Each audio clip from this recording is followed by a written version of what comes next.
आज के इस वीडियो में हम जानेंगे मॉलिक्यूलर पॉइंट ग्रुप्स के बारे में।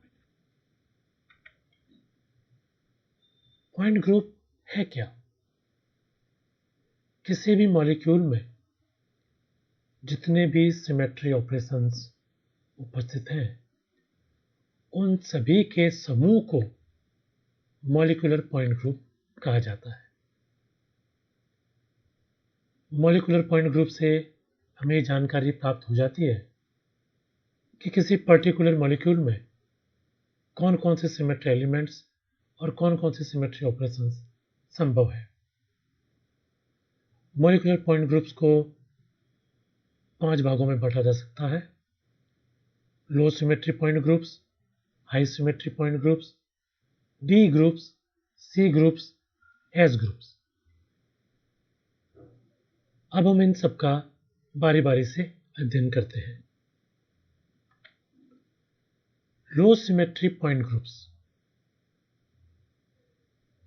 यह उन पॉइंट ग्रुप्स का समूह है जिनमें सिर्फ एक्सिस के जरिए ही हम सिमेट्री ऑपरेशन करते हो। इनमें 3 समूह आते हैं: C1, CS और Ci। ऐसा कोई भी मॉलिक्यूल जिसमें सिर्फ आइडेंटिटी ऑपरेशन ई ही संभव हो, उस ग्रुप को C1 कहेंगे। अर्थात उस मॉलिक्यूल में आइडेंटिटी ऑपरेशन के अतिरिक्त और कोई भी ऑपरेशन संभव नहीं होगा। यह हम पहले जान चुके हैं कि C1 का अर्थ हुआ 360 डिग्री से घुमाना। तो ऐसा कोई भी मॉलिक्यूल जो सिर्फ 360 डिग्री के घूर्णन पर ही अपने वास्तविक स्वरूप में नजर आता हो, उसके लिए पॉइंट ग्रुप होगा C1। फिर है CS। यह एक ऐसा समूह है जिसमें आइडेंटिटी ऑपरेशन ई के अतिरिक्त सिर्फ और सिर्फ एक मिरर प्लेन उपस्थित होता है। इसके अतिरिक्त इनमें और कोई भी सिमेट्री ऑपरेशन उपस्थित नहीं होता। CI, ये ऐसा समूह है जिसमें आइडेंटिटी ऑपरेशन के अतिरिक्त सेंटर ऑफ इन्वर्जन या सममिति का केंद्र उपस्थित होता है। C1 पॉइंट ग्रुप को यहाँ चित्र में दर्शाया गया है: ब्रोमो क्लोरो फ्लोरो आयोडोमीथेन। दूसरे चित्र में क्लोरो आयोडो एमीन को दर्शाया गया है। चित्र से भली बात स्पष्ट है कि इस मॉलिक्यूल को किसी भी कोण से घुमाएं, ये हमें पहले जैसा नहीं दिखेगा जब तक कि हम इसको 360 डिग्री से नहीं घुमा लेते। और जब सिर्फ 360 डिग्री से घुमाने से ही हमें पहले वाली संरचना प्राप्त होती है, तो वह पॉइंट ग्रुप कहलाएगा C1।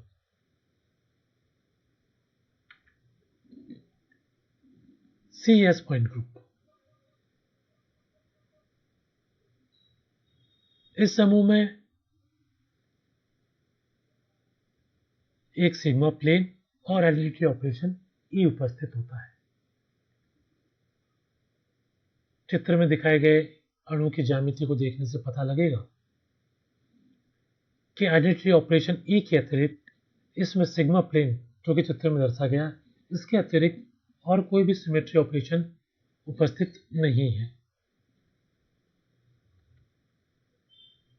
CI पॉइंट ग्रुप, इसमें आइडेंटिटी ऑपरेशन के अतिरिक्त सिर्फ सेंटर ऑफ इन्वर्जन या सममिति का बिंदु या सममिति का केंद्र ही उपस्थित होता है। तो ऐसे मॉलिक्यूल जिनमें आइडेंटिटी ऑपरेशन के अतिरिक्त सेंटर ऑफ इन्वर्जन ही उपस्थित हो, उन्हें CI पॉइंट ग्रुप कहेंगे। हाई सिमेट्री पॉइंट ग्रुप्स, इस क्लास में TD, OH, IH, C∞V और D∞H ग्रुप सम्मिलित हैं। C∞V वो ग्रुप है जिसमें कि रोटेशन एक्सिस के साथ साथ वर्टिकल मिरर प्लेन या वर्टिकल प्लेन ऑफ सिमेट्री उपस्थित होते हैं। जब कभी प्रिंसिपल एक्सिस ऑफ रोटेशन के साथ में उसके लंबवत C2 एक्सिस भी उपलब्ध हो, साथ में एक हॉरिजॉन्टल सिमेट्री प्लेन और इन्वर्जन सेंटर उपस्थित हो, तो ऐसे समूह को डी इन्फिनिट H कहेंगे। TD यह एक टिपिकल ग्रुप है जो कि टेट्राहेड्रल मॉलिक्यूल्स में पाया जाता है। इसमें 4 C4 axis, 3 C2 axis, 3 S4 axis और 6 डायहेड्रल प्लेन होते हैं। OH जिस तरह से TD टेट्राहेड्रल मॉलिक्यूल में पाया जाता है, उस तरह से OH ऑक्टाहेड्रल मॉलिक्यूल्स में पाया जाता है, जिसमें 3 C4 एक्सिस, 4 C3 एक्सिस और सेंटर ऑफ इन्वर्जन उपस्थित होते हैं। IH यह आइसोहेड्रल स्ट्रक्चर में पाया जाता है, जिसमें कि 6 C5 एक्सिस उपस्थित होती है।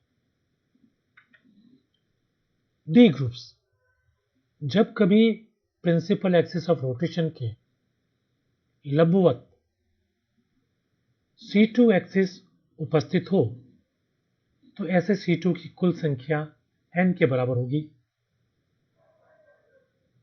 तो जब समूह में प्रिंसिपल एक्सिस Cn और उसके लंबवत n C2 एक्सिस उपस्थित हो, तो उसे डी ग्रुप कहा जाएगा।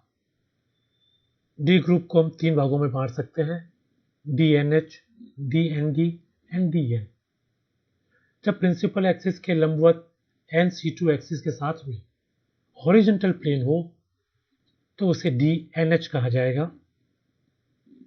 जब प्रिंसिपल एक्सिस के लंबवत n C2 एक्सिस के साथ ही वर्टिकल प्लेन उपस्थित हो, तो उसे DND कहा जाएगा।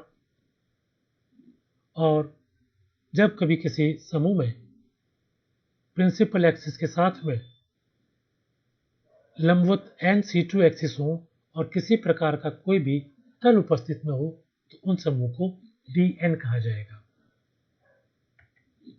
C ग्रुप्स इस समूह में प्रिंसिपल एक्सिस के लंबवत n C2 एक्सिस नहीं होती। जो डी ग्रुप थे उसमें प्रिंसिपल एक्सिस के लंबवत n C2 उपस्थित थी, इसमें n C2 उपस्थित नहीं होगी। आगे इसी तरह से इस ग्रुप को क्लासिफाई कर सकते हैं कि प्रिंसिपल एक्सिस के साथ में अगर हॉरिजॉन्टल प्लेन है तो वह CNH कहलाएगा। प्रिंसिपल एक्सिस के साथ वर्टिकल प्लेन उपस्थित है तो वह CNV कहलाएगा। और सिर्फ प्रिंसिपल एक्सिस ही उपस्थित है और किसी प्रकार का कोई प्लेन उपस्थित नहीं है, तो उसे CN ग्रुप कहेंगे। S ग्रुप जब किसी समूह में प्रिंसिपल एक्सिस Cn के साथ n C2 एक्सिस उपस्थित न हो, साथ ही साथ हॉरिजॉन्टल और वर्टिकल प्लेन भी उपस्थित नहीं हो, लेकिन Cn के लंबवत कोई एक प्लेन उपस्थित हो, तो वह S ग्रुप कहलाएगा। एक बार फिर मैं आपको बताना चाहूंगा कि जब कभी प्रिंसिपल एक्सिस के लंबवत n C2 एक्सिस उपस्थित न हो, इसके स्थान पर प्रिंसिपल एक्सिस के लंबवत हॉरिजॉन्टल प्लेन उपस्थित हो, तो ऐसे समूह को S समूह कहा जाता है। यह इस चित्र में कार्बन डाइऑक्साइड मॉलिक्यूल के लिए पॉइंट ग्रुप दिखाया गया है। यह हम जानते हैं कि CO2 मॉलिक्यूल लीनियर है और इसमें सेंटर ऑफ इन्वर्जन भी उपस्थित है। C इन्फिनिट जो इसका प्रिंसिपल एक्सिस है, इसको चित्र में दर्शाया गया है। इसके लंबवत इन्फिनिट C2 भी उपलब्ध है। तो जब C इन्फिनिट के लंबवत n C2 उपस्थित है, तो यह डी ग्रुप का हो गया। चूंकि प्रिंसिपल ऑर्डर एक्सिस का ऑर्डर इन्फिनिट है, तो ये डी इन्फिनिट हो गया। और इस प्रिंसिपल एक्सिस के लंबवत इसमें एक तल भी उपस्थित है, अतः यह समूह डी इन्फिनिट H हो गया। C2V मॉलिक्यूल वाटर मॉलिक्यूल इसका उदाहरण है। पहले चित्र में इसका C2 एक्सिस दर्शाया गया है। साथ ही में अगले दोनों चित्र में इसके दोनों वर्टिकल प्लेन दर्शाए गए हैं। यहाँ हम देखेंगे कि इसमें हॉरिजॉन्टल प्लेन अनुपस्थित है। हॉरिजॉन्टल प्लेन अर्थात C2 के लंबवत कोई प्लेन जो कि इसमें अनुपस्थित है। तो ये कहा जा सकता है कि वाटर मॉलिक्यूल में C2 प्रिंसिपल एक्सिस और दो वर्टिकल प्लेन उपस्थित है, अतः यह ग्रुप हो गया C2V। C3V molecules. अमोनिया इसका उदाहरण है। ऊपर के चित्र में C3 एक्सिस और उसके तीनों प्लेन दर्शाए गए हैं। यहाँ हम देखेंगे कि C3 एक्सिस हमारा प्रिंसिपल एक्सिस है। इसके लंबवत कोई भी C2 एक्सिस उपस्थित नहीं है, अर्थात यह डी समूह का नहीं है। C3 एक्सिस जो कि प्रिंसिपल एक्सिस है, उसके लंबवत कोई हॉरिजॉन्टल प्लेन भी नहीं है, अर्थात यह डी समूह का भी नहीं है, तो यह CNV समूह का होगा। चूंकि यह प्रिंसिपल एक्सिस का ऑर्डर 3 है, अतः यह C3 होगा और उसके साथ ही इसमें वर्टिकल प्लेन्स उपस्थित है, अतः यह C3V कहलाएगा।